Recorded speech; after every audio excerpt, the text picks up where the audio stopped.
Do you know how much was lost in the aftermath of the 2008 financial crisis? 2008 was a tumultuous year for the economy.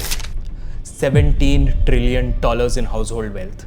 I think this is the most significant financial crisis in the post-war period. And the 2000 dot-com bubble, $5.1 trillion wiped out from the Nasdaq. It's described as nothing short of breathtaking, a points drop never before seen on the US markets. ये दोनों ही economic bubbles ने दुनिया को हिला कर रख दिया था. Human greed, human stupidity and financial markets का एक्सट्रीम हमें हिस्ट्री में कई बार देखने मिला है. एंड आज मैं आपको ऐसे ही एक इकोनॉमिक बबल, दुनिया के पहले इकोनॉमिक बबल के बारे में बताने जा रहा हूं. तो इस वीडियो में हम जानेंगे कि क्या था वर्ल्ड का फर्स्ट बबल, कौन सी साइकोलॉजिकल प्रिंसिपल्स थी उस बबल का कारण, and finally we will try and understand कि why we humans fall for these bubbles every single time.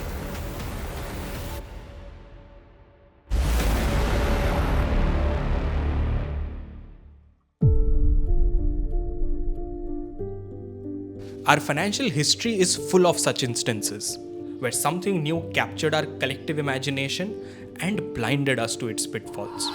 Mass greed of financial institutions was responsible for the 2008 housing bubble. Growth-chasing internet companies caused the 2000 dot-com bubble. And the mother of all bubbles? It was not gold or diamond or real estate that caused this bubble. It was a special flower. The story dates back to 1636. This was the Dutch Golden Age.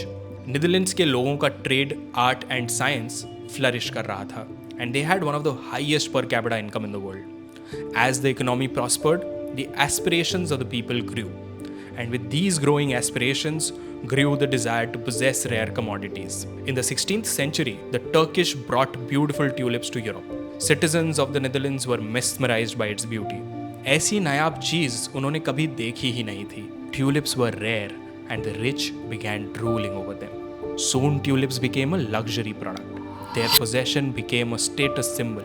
As demand soared, prices skyrocketed. Everybody wanted to hold a tulip. A mania was taking shape. But why would anyone in their right mind pay such a high price for a flower? It had no use and a shelf life of only 10 days. Because everyone else was paying for it. And उन्हें लगा उनसे ये flower कोई और महंगे दाम पर खरीद लेगा, तो और ज्यादा लोग इस नायाब फ्लावर को खरीदने चले गए. मेनिया इतना बढ़ गया था कि लोग ट्यूलिप बड्स खरीदने लगे. अब ऐसा क्यों होता है? इसमें ना एक बहुत इंटरेस्टिंग साइकोलॉजिकल प्रिंसिपल का हाथ है. Let me explain it in the next 60 seconds. हम जब भी कोई नई चीज़ देखते हैं, कुछ नया एक्सपीरियंस करते हैं, तो हमारे ब्रेन में एक एंटिसिपेशन वाला केमिकल कॉल्ड डोपामिन रिलीज होता है. डोपामिन वही केमिकल है जो अल्कोहल कंज्यूम करने से या गैम्बलिंग करने से या इवन इंस्टाग्राम स्क्रॉल करने से रिलीज होता है. हम जब भी कोई भी क्विक आउटकम एंटिसिपेट करते हैं, हम डोपामिन रिलीज करते हैं. एंड ये कोई ख़राब केमिकल नहीं है, गलत मत समझना. जस्ट दैट अगर ये हम एक्सट्रीम में रिलीज करें तो हम addictions and irresponsible financial behaviour के झांसे में फंस जाते हैं. इसके बारे में और जानना हो तो आप द मॉलिक्यूल ऑफ मोर एक किताब है, वो पढ़ सकते हैं. Coming back to the story, tulip mania इतना बढ़ गया था कि लोग अपने घर बेचकर ट्यूलिप्स खरीद रहे थे.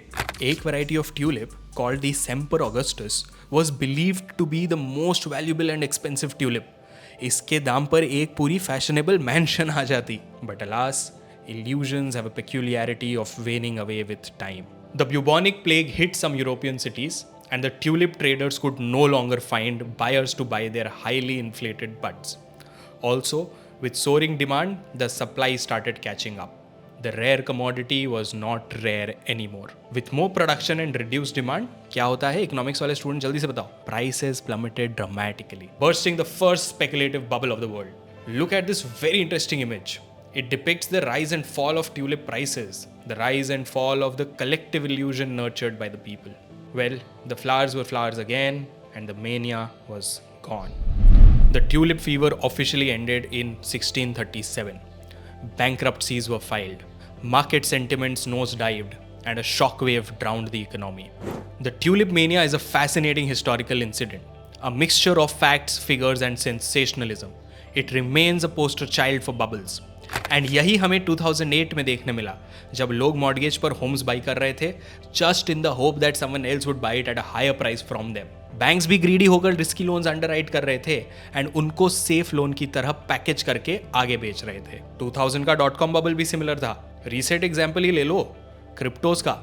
They also went up like crazy for a year or so, but then nosedived as interest rates in the US spiked. तो अब इसमें लेसन कहाँ है शांतनु? बताता हूँ ना। यही कि लोगों की देखा देखी कुछ करना शॉर्ट टर्म में अच्छा हो सकता होगा, बट लॉन्ग टर्म में बहुत नुकसान देता है। Being aware of our biases, our history and having a very clear view on how we want to create wealth काफ़ी हेल्प करता है ऐसे ट्रैप्स में गिरने से। फनी है, हाइंडसाइट में ही बबल्स ऑब्वियस लगते हैं। जब बबल में होते हैं ना, तब वो नेक्स्ट बिग थिंग या राइडिंग द वेव जैसा लगता है। क्या हम अभी भी एक बबल में हैं? अपना ओपिनियन ज़रूर दीजिएगा कमेंट्स में एंड बताइएगा हम और किन टॉपिक्स पे वीडियो बनाएं। मिलते हैं अगली बार एक नई कहानी के साथ। सब्सक्राइब ज़रूर कर लेना यार, बहुत मेहनत से वीडियोस बना रहे हैं। शेयर भी करो। चलो बाय बाय।